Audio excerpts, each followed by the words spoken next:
जय गुरुजी संगत जी, आपका बहुत बहुत स्वागत है गुरुजी के इस चैनल पर, जिस पर हम उनकी प्यारी संगत के सत्संग शेयर करते हैं। अगर आपको भी अपने सत्संग हमारे साथ शेयर करने हैं तो आप डिस्क्रिप्शन में दिए गए व्हाट्सएप नंबर पर या तो ईमेल आईडी पर हमें लिखकर भेज सकते हैं। आपके सत्संग भी ज़रूर शेयर किए जाएंगे संगत जी के साथ। चलिए संगत जी, आज का सत्संग शुरू करते हैं।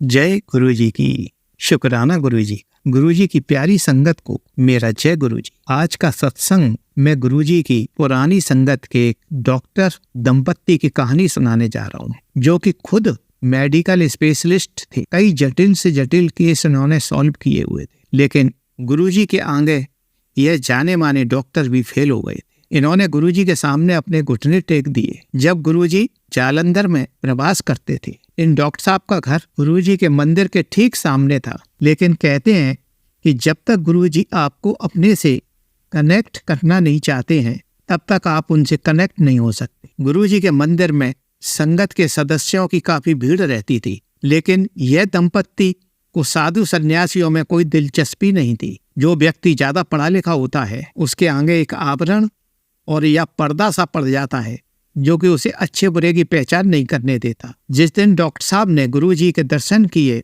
बस वहीं के होकर रह गए। जो भी व्यक्ति एक बार गुरुजी द्वारा जोड़ लिया जाता है, वह कभी भी अन्यत्र जाने की कोशिश नहीं कर पाता। उसकी हर समस्या का समाधान गुरुजी उसके बिना कहे ही करते हैं। हाँ, यह अवश्य हो सकता है कि उस समस्या के समाधान में समय लग सकता है। गुरुजी भी अपनी संगत की कड़ी परीक्षा लेते हैं। वे हर सदस्य को कसौटी पर कसकर नापते हैं। जब वह व्यक्ति उनके हिसाब से फिट होता है, तब उसको अपने दरबार से कनेक्ट करते हैं। डॉक्टर साहब की पत्नी गुरुजी की अनुयायी थी। उनकी गर्दन में काफी तकलीफ रहती थी। उनको सर्वाइकल जैसी परेशानी थी। वह तकलीफ दिन पे दिन बढ़ती जा रही थी। जरा सी गर्दन टेढ़ी हो जाती थी तो उनको तकलीफ बहुत ज्यादा बढ़ जाती। इसका कई डॉक्टरों को इलाज कराया, काफी डॉक्टर बदले, काफी दवाइयां बदली, लेकिन कोई भी फायदा नहीं हुआ। खुद पति इतने बड़े डॉक्टर थे, लेकिन वो भी उनके मामले में कुछ नहीं कर पाए। अपने गर्दन के दर्द के कारण बहुत हैवी दवाइयां खानी पड़ती थी। फलस्वरूप शारीरिक परेशानियां भी बढ़ती चली जा रही थी। यह बात सन 1996 की है। उस समय गुरुजी पंचकुला में थे। डॉक्टर साहब गुरुजी के दर्शन के लिए आए हुए थे। शाम के समय डॉक्टर साहब को गंभीर रोगियों को देखने के लिए हॉस्पिटल जाना होता था। एक दिन डॉक्टर साहब ने गुरुजी से रोगियों को देखने जाने के लिए परमिशन मांगी, तो गुरुजी ने परमिशन तो दे दी, लेकिन साथ में यह भी कहा कि आपके सभी रोगी ठीक हैं। उसी समय गुरुजी डॉक्टर साहब की पत्नी को इशारे से अपने पास बुलाते हैं। संगत के एक सदस्य से रसोई से चम्मच लाने को कहा। यह चम्मच गुरुजी का एक दिव्य उपकरण है। गुरुजी को उनके गर्दन के दर्द के बारे में पहले से ही जानकारी थी। उनको किसी को भी बताने की जरूरत नहीं होती कि मेरे को यह परेशानी है। उस चम्मच को डॉक्टर साहब की पत्नी की गर्दन पे 3-4 बार फिराने के बाद गुरुजी ने उनसे बोला, जा, अब तेरा यह रोग मैंने दूर कर दिया। जब डॉक्टर साहब रोगियों को देखकर वापस गुरुजी के पास आए, तो गुरुजी ने उन्हें बताया कि मैंने आपकी पत्नी की गर्दन का रोग अपूर्ण रूप से ठीक कर दिया है। यह सुनकर डॉक्टर साहब बड़े आश्चर्य में पड़ गए। उस दिन के बाद कभी भी उनकी पत्नी की गर्दन में दर्द नहीं हुआ। उनकी यह बीमारी अपूर्ण रूप से ठीक हो गई थी। करीब 1 साल बाद डॉक्टर साहब गुरुजी के दर्शन के लिए आए। उस समय गुरुजी चंडीगढ़ आ गए थे। गुरुजी ने डॉक्टर साहब को बताया कि उनकी एड़ी में दर्द है। डॉक्टर साहब ने उसी समय एड़ी का परीक्षण किया तो उन्हें एड़ी का एक हिस्सा मुलायम दिखाई दिया। डॉक्टर साहब ने एक दर्दनाशक दवाई गुरुजी को लिख के दी, परंतु गुरुजी ने वह दवाई लेने से साफ मना कर दिया। तब डॉक्टर साहब ने गुरुजी को परामर्श दिया कि उनके क्लिनिक्स में एक नई लेजर मशीन आ गई है, वे इस लेजर मशीन से गुरुजी का इलाज कर देंगे। तब गुरुजी ने कहा कि मैं 3 दिन तक तुम्हारी सेवा लेना चाहूंगा और इस मशीन पर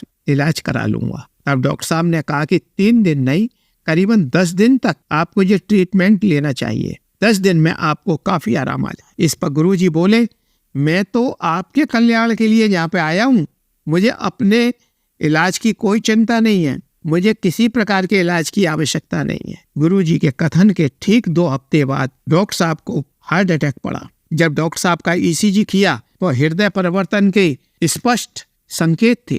उनको शांत दिल का दौरा पड़ा था। डॉक्टरों के एक दल ने उनको स्पष्ट रूप से कहा कि उनको अब हॉस्पिटल में एडमिट हो जाना चाहिए। यह सुनकर डॉक्टर साहब काफी घबरा गए और उन्होंने गुरुजी को फोन किया।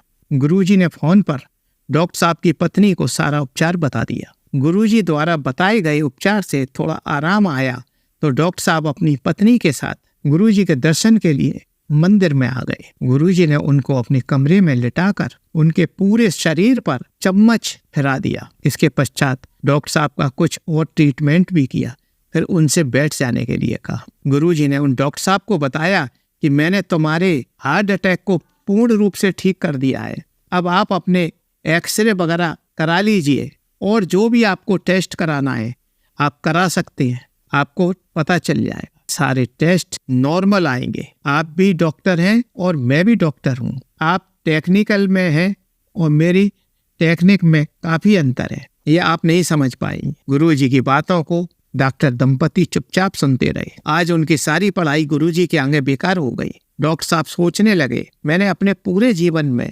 इतने साल बिगाड़ कर डॉक्टरी की पढ़ाई की, लेकिन मेरी ये पढ़ाई गुरुजी के सामने बौनी प्रतीत हो रही है। डॉक्टर साहब ने उसी समय गुरुजी के चरण स्पर्श किए तथा जाने की अनुमति मांगी। गुरुजी ने तुरंत अनुमति दे दी। दूसरे दिन उनको क्लिनिक में सारे टेस्ट कराने पड़े तथा ईसीजी कराया। सारे जो टेस्ट कराए गए थे उनके परिणाम नॉर्मल आए। इसके बाद कभी भी इस रोग ने डॉक्टर साहब को दस्तक नहीं दी। उन डॉक्टर साहब के क्लिनिक में एक दूसरे डॉक्टर भी कार्यरत थे। वह डॉक्टर साहब भी हार्ट पेशेंट थे। यह रोग उन्हें काफी समय से था। उनकी बाईपास सर्जरी भी हो चुकी थी। उसके बाद में भी चेस्ट में काफी दर्द होता था, सांस लेने में काफी परेशानी होती थी। उनको सारे कार्य करने के लिए किसी आदमी की आवश्यकता होती थी। बिना किसी की मदद के वो अपने कार्य नहीं कर सकते थे। उनकी बाईपास सर्जरी अब फिर दोबारा से रुक गई थी। यह एक गंभीर समाचार था। यह देखकर डॉक्टर साहब ने अपने मित्र को लेकर गुरुजी के मंदिर पहुंचे। जो मित्र डॉक्टर थे वो गुरुजी के पास पहली बार आए थे। गुरुजी के दर्शन करके उनको काफी अच्छा लगा। गुरुजी को उन डॉक्टर साहब की सारी समस्या बताई तो गुरुजी ने सारी बातें ध्यान से सुनी। अब गुरुजी ने उन्हें एक ताम्र लोटा लाने को कहा। उन्होंने ताम्र लोटे को गुरुजी से अभिमंत्रित कराया, एक माला गले में पहनने के लिए दी तथा एक ओम की लटकन उस माला में लगाया। धीरे धीरे उन डॉक्टर साहब का स्वास्थ्य सुधरने लगा। कुछ महीनों बाद जब एंजियोग्राफी कराई गई तो रिजल्ट बिल्कुल सामान्य आया। जो धमनियां बंद थीं वह ठीक हो गई। उसमें फिर से ब्लड सर्कुलेशन ठीक से होने लगा। जब यह डॉक्टर साहब पूर्ण रूप से ठीक हो गए तो एम्पायर स्टेट में गुरुजी के दर्शन करने के लिए आए तथा वहां पर अपने स्वास्थ्य लाभ का सत्संग संगत जी के सामने सुनाया। उनके सत्संग को सुनकर सभी संगत जी को बड़ा ही हर्ष का अनुभव हुआ। डॉक्टर सैनी की पत्नी को बचपन में बात ज्वर हुआ था। हालांकि वह उसी समय समाप्त हो गया था, लेकिन इस ज्वर से उनके हृदय का एक बायां वाल्व खराब हो गया था। उसमें से हर समय रिसाव होता रहता था। एक परीक्षण से इस बात की पुष्टि हुई। जो क्षतिग्रस्त वाल्व था उसमें से रिसाव बहुत अधिक होकर उल्टी दिशा में बह रहा था। उन्हें इस हृदय का वाल्व बदलने का सुझाव डॉक्टर द्वारा दिया गया था। डॉक्टरों द्वारा कहा गया था कि इसका ऑपरेशन ही एकमात्र साधन है। बिना ऑपरेशन के आप इसको ठीक नहीं कर सकते हैं। दवाइयों से बिल्कुल भी ठीक नहीं हो सकता है। इसी अंतराल में रेमिप्रिल नाम की दवाई भी दी गई। यह खाने से रोगियों को काफी मात्रा में खांसी आती है। एक दिन जब डॉक्टर सैनी दंपत्ति गुरुजी के पास बैठे हुए थे तो पत्नी ने कहा कि वह दवाइयां नहीं लेंगी क्योंकि दवाई खाने से काफी खांसी आती है। पत्नी की बात को गुरुजी सुन रहे थे। तब गुरुजी ने कहा ठीक है। जब दंपत्ति चलने को हुए तो गुरुजी ने कहा कि उनके हार्ट पर कृपा कर दी है। अब हार्ट बिल्कुल ठीक है। यदि आप चाहें तो ऑल इंडिया मेडिकल में डॉक्टर तलवार से अपना परीक्षण करवा सकते हैं। डॉक्टर सैनी अपनी पत्नी को डॉक्टर तलवार के पास परीक्षण करवाने के लिए ले गए तो डॉक्टर तलवार ने उन्हें परीक्षण कक्ष में ले गए। वहां बहुत देर तक रहे। जब वे बाहर निकले तो बड़े आश्चर्य में पड़ गए थे। उनके हार्ट पे कोई भी परेशानी नजर नहीं आई। हार्ट ठीक तरह से अपना कार्य कर रहा था, वाल्व भी ठीक तरह से कार्य कर रहा था। गुरुजी के दिव्य आशीष ने भक्त के हृदय पर चमत्कार कर दिया। गुरुजी ने वह चमत्कार किया था जिसकी चिकित्सा क्षेत्र में कल्पना भी नहीं की जा सकती है। डॉक्टर सैनी की माँ को स्तन कैंसर के साथ हार्ट रोग और गठिया भी थी। ये तीनों बड़े रोग एक साथ थे। 2000 के अंत तक उनकी हालत खराब हो गई थी। एक दिन वह काफ़ी बीमार हो गई। तब उनको एक नर्सिंग होम में भर्ती कराना पड़ा। उनके हार्ट ने काम करना बंद कर दिया। उनका ब्लड प्रेशर, नाड़ी बहुत धीरे धीरे चल रही थी। जब यह घटनाएं घर पर हो रही थी तब उसी समय उनकी भतीजी जालंधर मंदिर में अंदर ही अंदर चुपचाप रो रही थी, क्योंकि उनको पता था कि उनकी दादी का यह अंतिम समय है। गुरुजी उनकी भतीजी की सारी प्रक्रिया देख रहे थे। उनके आगे कोई भी बातें छिप नहीं सकती। उन्होंने प्रक्रिया रोककर उस लड़की को कहा कि तुम्हारी दादी के जीवन को मैंने 5 वर्ष और दे दिए हैं। जैसे ही गुरुजी ने यह बात डॉक्टर सैन की भतीजी से कही, उनकी माँ की अवस्था में अचानक सुधार आना शुरू हो गया। इस घटना के पश्चात उनकी माँ 5 वर्ष और जीवित रही।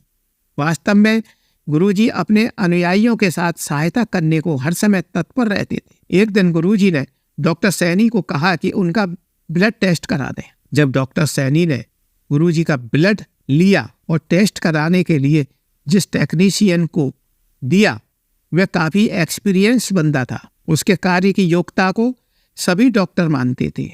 वह ऑल इंडिया मेडिकल इंस्टीट्यूट में था। सारे डॉक्टर यही चाहते थे कि वही व्यक्ति उनके ब्लड वगैरह या और टेस्ट का करे। परीक्षण में उस व्यक्ति ने पाया कि ब्लड में शुगर की मात्रा 8 से 15 के बीच में थी। उस टेक्नीशियन को पता था कि इस मात्रा के साथ कोई भी व्यक्ति जीवित नहीं रह सकता है। अतः उसने डॉक्टर सैनी को गुरुजी के ब्लड की रिपोर्ट दी और कहा कि यह व्यक्ति इस लोक का वासी नहीं हो सकता है। जब गुरुजी ने डॉक्टर सैन से ब्लड टेस्ट के बारे में पूछा तो उन्होंने कहा कि जिस किसी व्यक्ति का यह ब्लड है वह इस लोक का नहीं हो सकता है। यह सुनकर गुरुजी बहुत खुश हुए।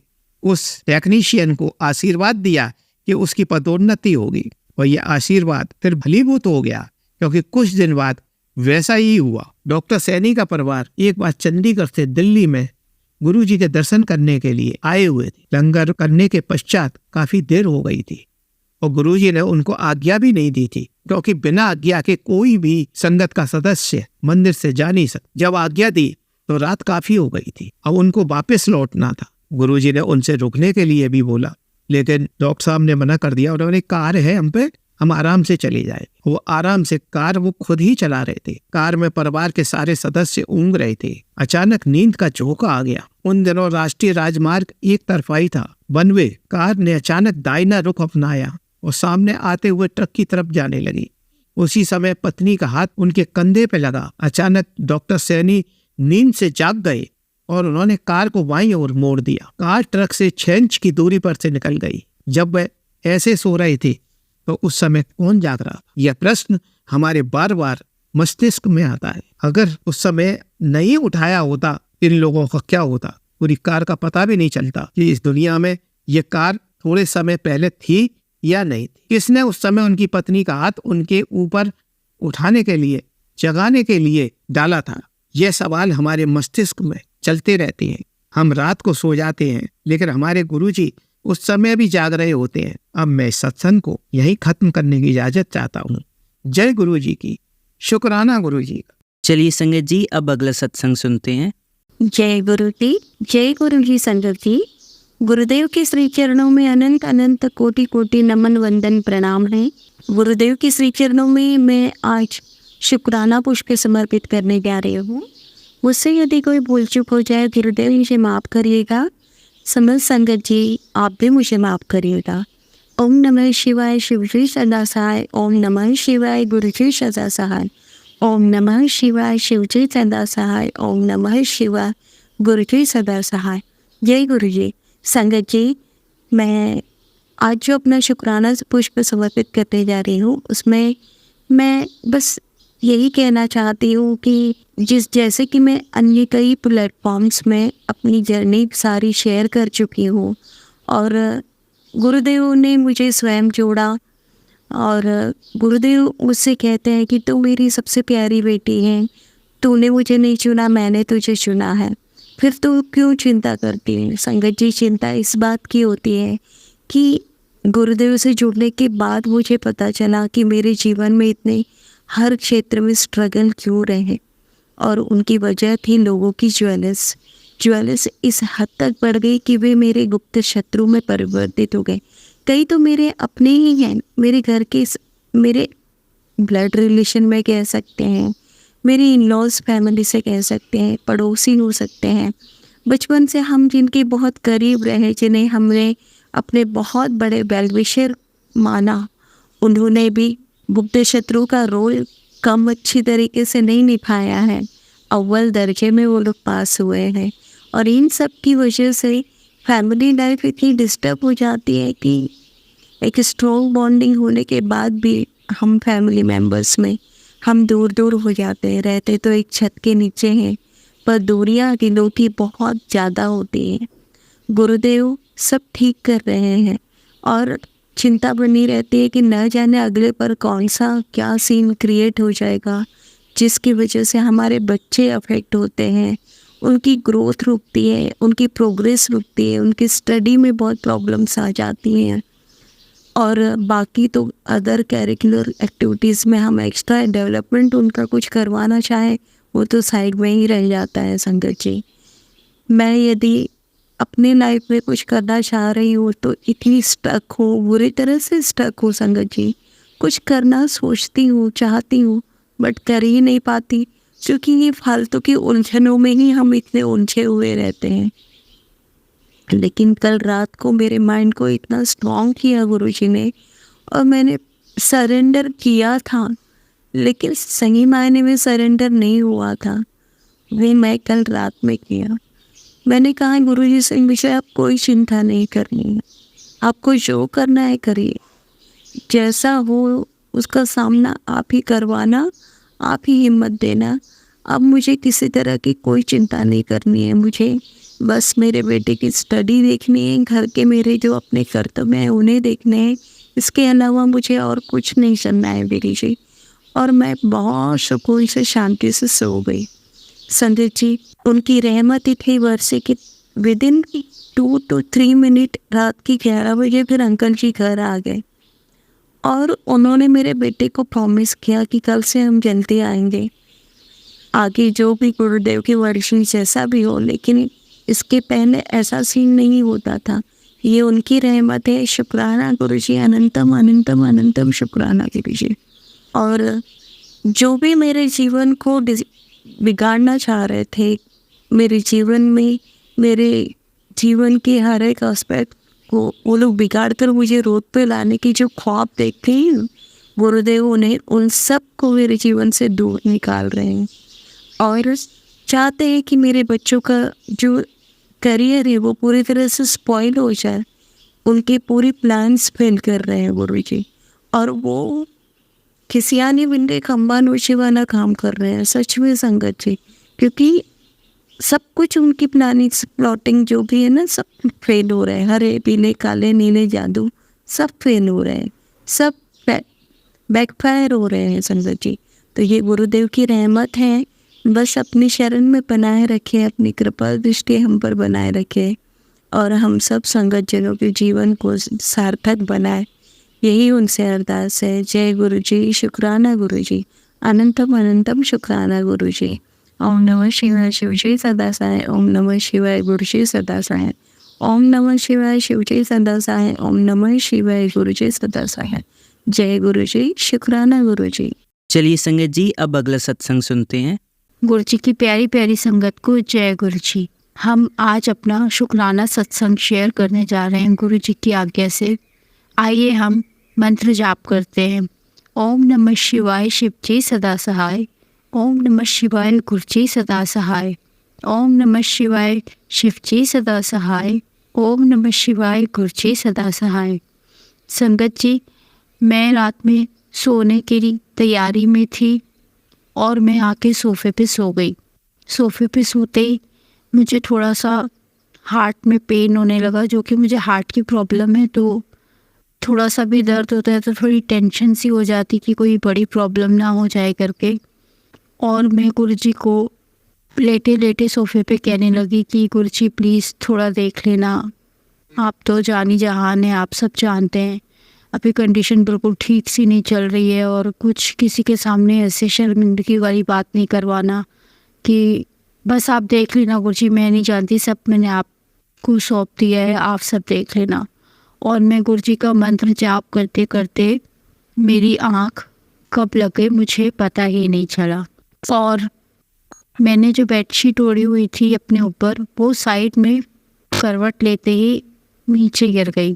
और क्या हुआ संगत जी, सबसे बड़े अचंभे की बात, मैं रात में जब सो ही रही थी तो मुझे किसी ने आके वो बेडशीट पूरी सिर से लेके पाँव तक उड़ा दिया के।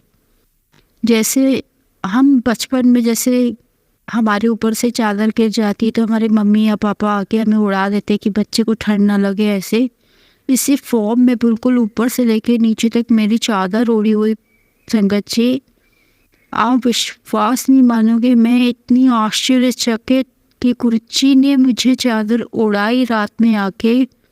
और मैंने तुरंत उठ के सुबह मैसेज देखा, फ़ोन फटाक से उठाया, मुझे पता था पक्का गुरुजी ने कोई ना कोई मेरे लिए मैसेज छोड़ा होगा। और मैं देखती हूँ तो उसमें गुरुजी का मैसेज मुझे कि पुत्र, मेरी इजाज़त के बिना तो तुझे कोई छू भी नहीं सकता।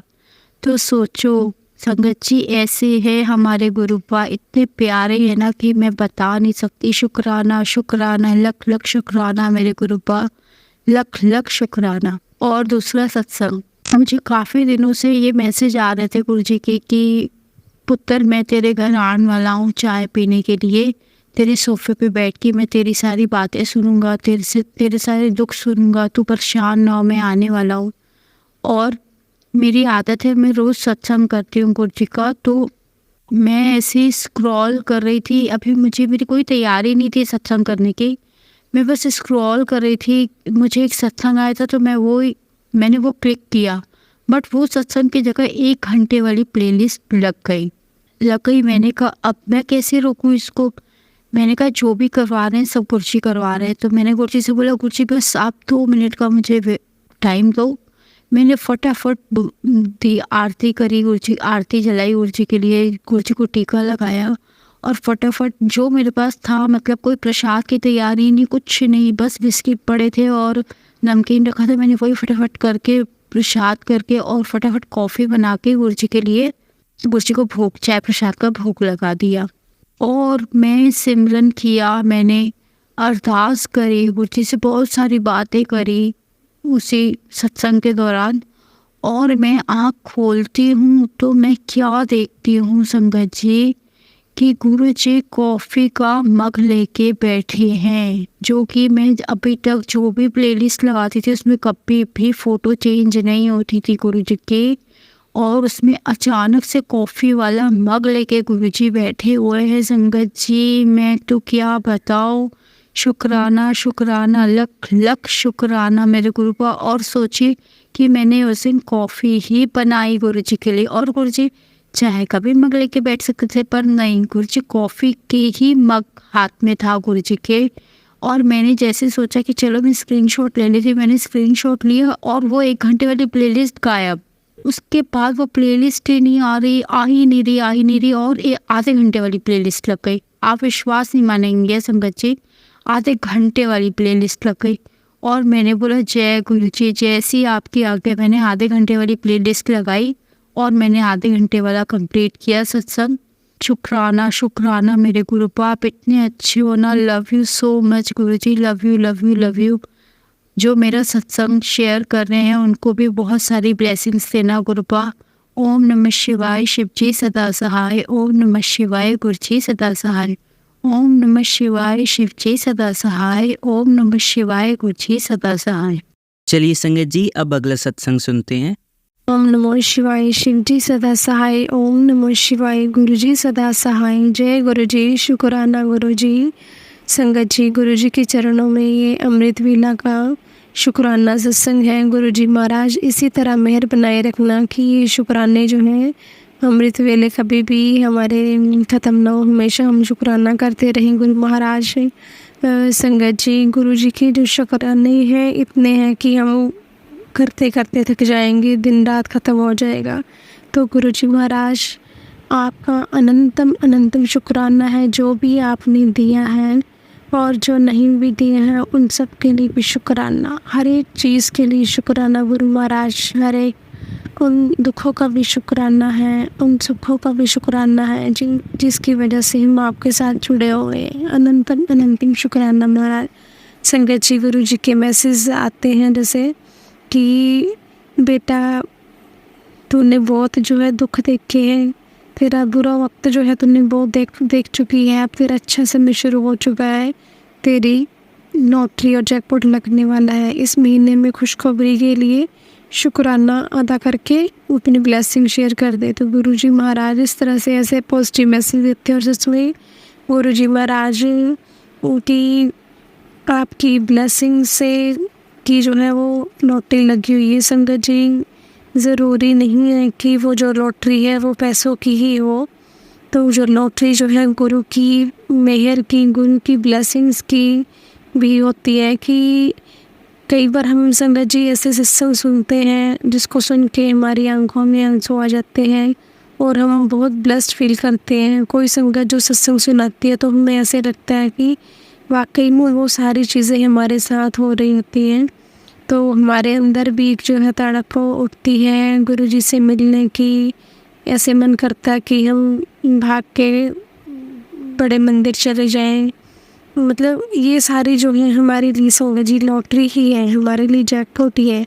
जब जिस घड़ी हम उस परमात्मा का शुक्राना करते हैं, जब हम उनके और ज़्यादा पास आते हैं, तो ये एक लॉटरी से कम बात नहीं है। लेकिन संगत जी, गुरु जी महाराज और की इतनी अनंतम कृपा रही है कि गुरु जी महाराज ने कल अमावस्या वाले दिन जो है साक्षात जैसे दर्शन दिए हैं। संगत जी, गुरु जी महाराज ने सेवा जैसे बख्शी है, तो शायद हो सकता है किसी संगत के लिए भी इसका कोई जवाब हो। तो कहते हैं कि हम संगत के साथ शेयर कर सकते हैं, वैसे हमें नहीं ये चीज़ बतानी चाहिए। तो अमावस्या वाले दिन जैसे कई बार शायद हो सकता है कि वो पितरों के लिए भी कई बार गुरु जी का मैसेज आया कि अमावस्या वाले दिन कुछ ना कुछ जैसे कोई भी जो भी नीडी पर्सन है उनको खाना खिलाना चाहिए। वैसे तो संगत जी हमें एक कोई दिन नहीं, जब भी हमें लगे जहाँ पे भी दिखे कोई ज़रूरतमंद है तो हमें उसकी मदद ज़रूर करनी चाहिए, चाहे वो मदद पैसे की हो, चाहे हमारे हो सकता है कि किसी दो बोल मीठी बोल या शब्दों की कोई सेवा हो कि जिससे अगर कोई व्यक्ति निराश है तो उसके अंदर आशा की किरण आ जाए, तो वो भी एक सेवा है। संगत जी, ज़रूरी नहीं कि हमने पैसे के साथ ही सेवा करनी है, वो किसी तरह की भी सेवा हो सकती है। तो संगत जी, गुरु महाराज की कृपा से जैसे कल जो भी वो मतलब जैसे गुरु जी ने दाल चावल मन में भाव लाया था थोड़े दिन पहले, और वो दाल चावल जब सुबह बनाए तो जैसे मेरे हस्बैंड अंकल थोड़ा सा हो रहा था कि जाने के लिए भी उनका मन नहीं था अंदर से थोड़ा सा, तो संगत जी बट फिर भी गुरु जी महाराज की कृपा से वो साथ में गए। और मेरे मन में था कि गुरु महाराज आप देख लेना कि कहीं वो को थोड़ा सा वो गुस्सा ना होए, और आप देख लेना कहाँ पे लेके जाना है, किसको आपने खिलाना है ये सब। तो जब हम वहाँ पे रोड पे गए, जैसे जो भी डुग्गी वगैरह में बैठे होते हैं तो वहाँ पे गुरुजी महाराज खुद लेके गए, क्योंकि मुझे समझ नहीं आ रहा था कि कहाँ पे लेके जाएं, किसको खिलाएं। तो मैंने अरदास करी थी, गुरु महाराज आप देख लेना, उसी तरफ ही स्कूटी ले जाना जहाँ पे आप ले जाना चाहते हो। तो संगत जी वहाँ पे जब हम देने के लिए गए और उसके बाद जब वापस आ रहे थे तो जैसे रेड लाइट पे वो एक वेट कर रहे थे, तो एकदम से संगत जी एक उनका बुजुर्ग जैसे पूरे मैले कपड़ों में थे, जैसे बहुत बुजुर्ग थे, तो वो एकदम से मेरे पास आके खड़े हो गए। मुझे संगत जी ऐसे लग रहा था जैसे आसपास इतने और भी लोग थे, किसी के पास नहीं गए, और मुझे ऐसे लगा जैसे एकदम से मेरे पास आके खड़े हो गए। मैंने पहले उनको आसपास देखा ही नहीं था। तो संगत जी फिर वहीं पे साथ में ही एक वो शॉप थी जैसे ब्रेड पकौड़ा वगैरह की, समोसे की, तो मेरे को कहने लगे। मैंने कहा, और संगत जी मेरे पास ना पैसे नहीं थे, बट फ़ोन मेरे पास था और हस्बैंड अंकल भी शायद पर्स वगैरह नहीं लेके गए थे घर से। तो जल्दी से मैं वहीं पे स्कूटी से उतरी और मेरे अंकल को बोला कि अंकल जी आपको जो भी खाना है तो मैं वो देख लो आप। तो उन्होंने जैसे बोला कि ब्रेड खिला दो मेरे को।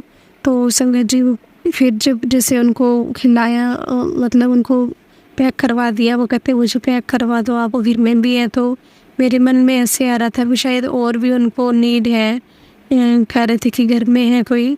तो जब मैंने वापस आने लगी तो मैंने अंकल से पूछा अंकल जो और भी चाहिए। तो वो कहने लगे दिला दो और दिला सकते हो। तो और भी जैसे मैंने गुरु जी महाराज की कृपा हुई मेरे मन में, उन्होंने भाव लाया। तो और भी जैसे एक ब्रेड पकौड़ा उनके लिए बोला। तो संगत जी इतने में जब मैं बाहर आने लगी तो एक आंटी जी बुजुर्ग जैसे वो उनने लंबा सा जैसे घाघरा चोली पहना होता है, बुजुर्ग थी वो आंटी जी।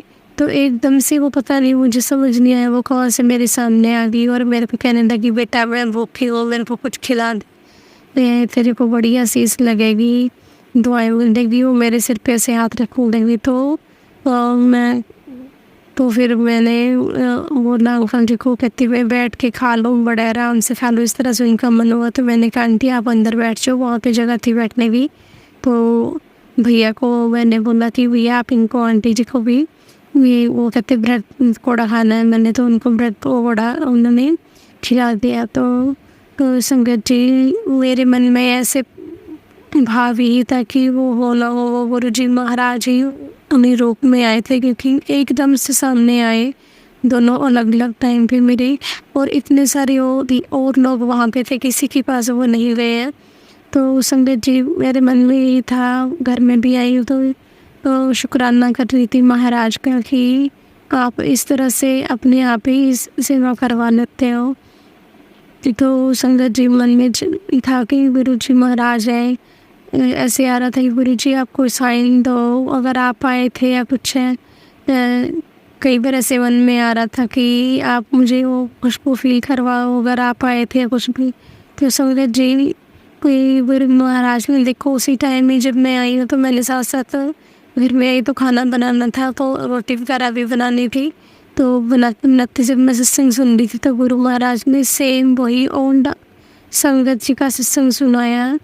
और उसमें यही थी जो टैगलाइन थी कि जो भी मन में प्रश्न उठते हैं उनका जवाब आपको इसमें मिल जाएगा।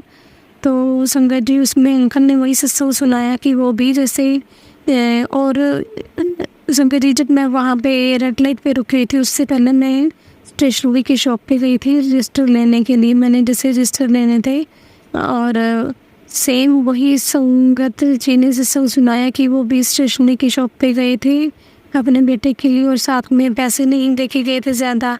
तो कोई अंकल जैसे वो आए थे कुछ मांगने के लिए पर वो उनको कुछ दे नहीं पाए थे। तो वो भी ये बता रहे थे कि गुरु महाराज पता नहीं किस रूप में कैसे आ जाते हैं। तो उस संगत जी सेम वही सत्संग मेरे को ऐसे लग रहा था गुरु जी महाराज मुझे सुना रहे हैं। तो गुरु जी महाराज ने मुझे अंदर से फील करवाया कि हाँ भी यही था, मतलब तेरे सवाल का जवाब। तो अनंतम अनंतम शुक्राना महाराज गुरु महाराज जी कल सच में उस रूप में आए और मैं उनसे कुछ मतलब जो हमारा जो माइंड ब्लॉक हो जाता है संगत जी, तो गुरु महाराज का अनंतम अनंतम शुक्राना है। आप पता नहीं किस रूप में आके हमारे सिर पे हाथ रख सकते हैं और इसी मेहर बनाए रखना। सच में गुरु जी ने कहा था कि इस सावन के महीने तेरे साथ जो है हर रोज सत्संग होंगे, हर रोज शुक्राना करती हुई नहीं थकेंगी। तो अनंतम अनंतम शुक्राना महाराज का। और संगत जी गुरु महाराज जी ने एक और मैसेज दिया था कि बेटा सावन के महीने जो है मायके जाना चाहिए, तो तू भी एक बार अपने मायके ज़रूर हो किया।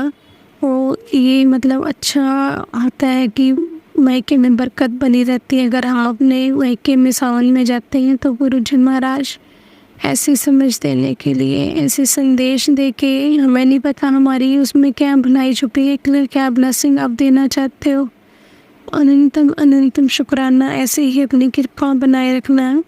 संगत जी, गुरु महाराज के शुक्राने हम जितनी मर्जी कर लें, वो तो हमारी बिल्कुल रक्षा कर रहे हैं। हमारे ऊपर आए हुए कष्टों को अपने ऊपर ले लेते हैं, तो हम कुछ भी नहीं कर सकते हैं। हम फिर गुरुजी कहते हैं कि मैं तो तुम्हें इस सिक्कट से, इस कीचड़ से निकालने आया हूँ।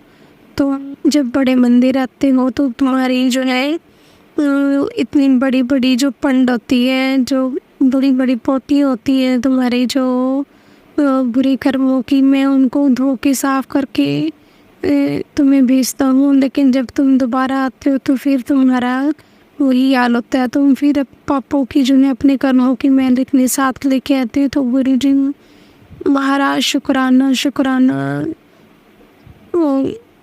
हमें जो है गुरु जी महाराज ऐसी कृपा करो कि हम जो है जब भी आपके पास आए, क्लीन होके आए, और आप जो है वही देख के जो है हमें खुश हो गए। हमें पता है गुरु जी महाराज कहते हैं कि बेटा कभी मेरे से भी पूछा करो कि मेरी खुशी किस लिए है। तो संगत जी, गुरु जी महाराज बहुत खुश होते हैं अगर हम अपने कर्म अच्छे रखते हैं। और वो संगत जी, उनका जी ने भी वही सत्संग में बताया कि हमें ज़रूरी नहीं है कि बहुत ज़्यादा हमें कोई भक्ति करनी है या कुछ है, लेकिन अगर हमारे कर्म अच्छी है, हम किसी का दिल नहीं दुखा रहे हैं, अगर हमारी सोच अच्छी है, मतलब सिर्फ ये नहीं कि हम बाहर से कुछ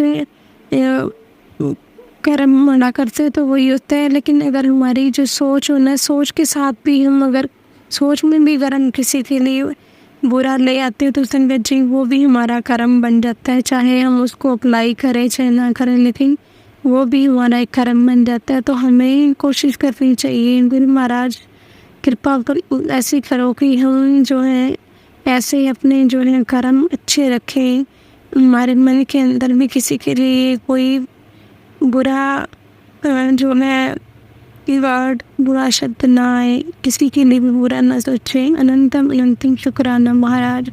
संगत जी, जब हम बड़े मंदिर जाते हैं, हमारा जो आंसू निकलते हैं अपने आप ही कंट्रोल नहीं होता, तो वो यही होता है कि गुरु महाराज हमारा जो है अंदर से क्लीन कर रहे होते हैं और हमें हमारी जो अंदर से जो तार हैं अपने साथ जोड़ रहे होते हैं। तो वो अनंतम अनंतम शुक्राना महाराज, ऐसी समझ देने के लिए। ऐसे ही अपनी कृपा बनाए रखना, सब जो भी कृपा बनाए रखना। जो भी बच्चे हैं आजकल, अभी जो नई जनरेशन है, गुरु जी महाराज सबको सद्बुद्धि देना, सबको अपने चरणों में जोड़ना। तो अनंतम अनंतम शुक्राना महाराज का। संगत जी, कल गुरु महाराज ने जो सत्संग सुनाया, वाकई में बहुत सारी सोची गुरु जी ने बख्शी कि महाशिव कौन है, शिव कौन है, शिव जी कौन है। अनंतम अनंतम शुक्राना महाराज। ऐसे वाले सत्संग सुनाने के लिए संगत जी की हेडिंग मत देखा करो। जब आप सत्संग सुनते हो वो हेडिंग को देखते हुए सत्संग जरूरी नहीं है कि आपने वो सुनना है या नहीं सुनना है। जो आपके सामने आया वो सुनो, आपको अंदर से सुनेंगे तो पता चलेगा। अनंतम अनंतम शुक्राना महाराज। संगत जी, गुरु जी महाराज से आगे देखते हुए अगला सत्संग की तैयारी करने के लिए फिर गलती में तो शुरू करना। मंत्र जाप के साथ गुरु महाराज जी का शुक्राना करेंगे। ओम नमः शिवाय, शिव जी सदा सहाय। ओम नमः शिवाय, गुरु जी सदा सहाय। चलिए अब मंत्र जाप करते हैं। ओम नमः शिवाय, शिव जी सदा सहाय। ओम नमः शिवाय, गुरु जी सदा सहाय। ओम नमः शिवाय, शिव जी सदा सहाय। ओम नमः शिवाय, गुरु जी सदा सहाय। ओम नमः शिवाय, शिव जी सदा सहाय। ओम नमः शिवाय, गुरु जी सदा सहाय। धन्यवाद संगत जी, आपका दिन बहुत ही मंगलमय जाए। जय गुरु जी, शुक्राना गुरु जी।